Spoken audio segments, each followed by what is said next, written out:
ಸೌಪರ್ಣಿಕಾ ನದಿಯಲ್ಲಿ ಮುಳುಗಿ ಕಾಂತಾರ ಸಿನಿಮಾದ ನಟ ಸಾವನ್ನಪ್ಪಿದ್ದಾರೆ. ಕಾಂತಾರ ಸಿನಿಮಾದಲ್ಲಿ ನಟಿಸಿದ್ದ ಕಪಿಲ್ ಎಂಬ ಕಲಾವಿದನ ಸಾವನ್ನಪ್ಪಿದ್ದು 3 ಗಂಟೆಗಳ ಶೋಧದ ಬಳಿಕ ಮೃತದೇಹ ಪತ್ತೆಯಾಗಿದೆ.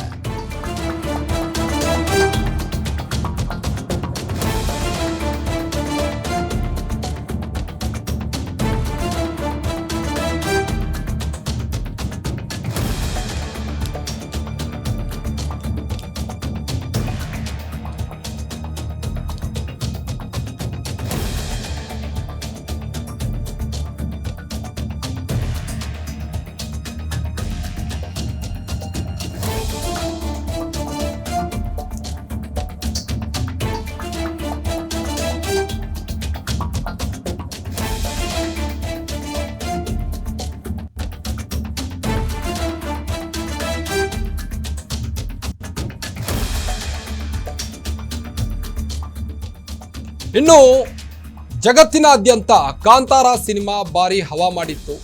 ಸೌಪರ್ಣಿಕಾ ನದಿಯಲ್ಲಿ ಮುಳುಗಿ ಕಾಂತಾರ ಸಿನಿಮಾದ ನಟ ಒಬ್ಬ ಈಗ ಸಾವನ್ನಪ್ಪಿದ್ದಾನೆ. ಹೊಂಬಾಳೆ ನಿರ್ಮಾಣದ ಈ ಚಿತ್ರ ಸಾಕಷ್ಟು ಪ್ರಸಿದ್ಧಿಯನ್ನ ಪಡೆದಿತ್ತು. ಈ ಒಂದು ಸಿನಿಮಾಗೆ ಸಾಕಷ್ಟು ಪ್ರಶಂಸೆಗಳು ಕೂಡ ವ್ಯಕ್ತವಾಗಿತ್ತು.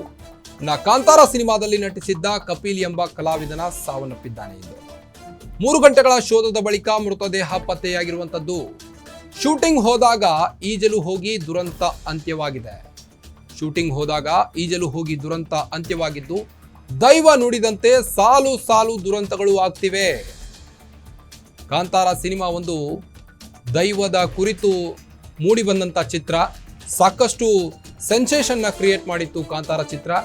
ಇದರಿಂದ ಸಾಕಷ್ಟು ನೇಮು ಫೇಮು ಬಂದಿತ್ತು ರಿಷಬ್ ಶೆಟ್ಟಿ ಅವರಿಗೆ.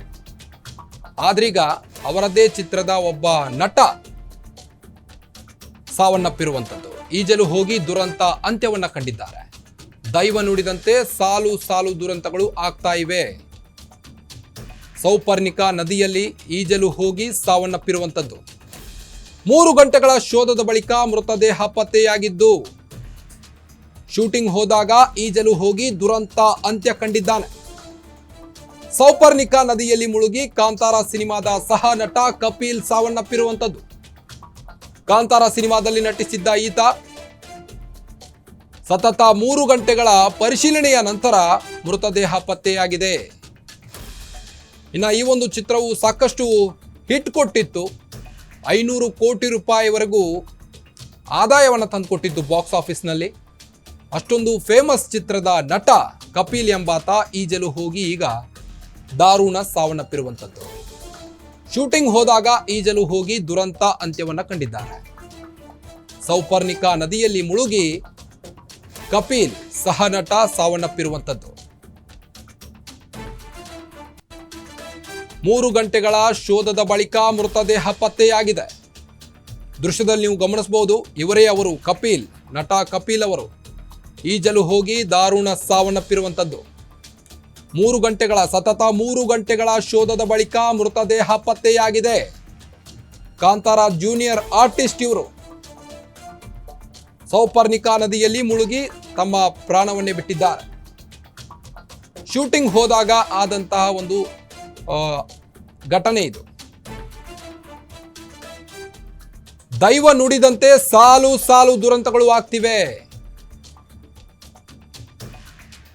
ಹೀಗಾಗಿ ಕಾಂತಾರ ಟೀಮ್ಗೆ ಈಗ ಮತ್ತೊಂದು ಭಯ ಹುಟ್ಟುಕೊಂಡಿದೆ.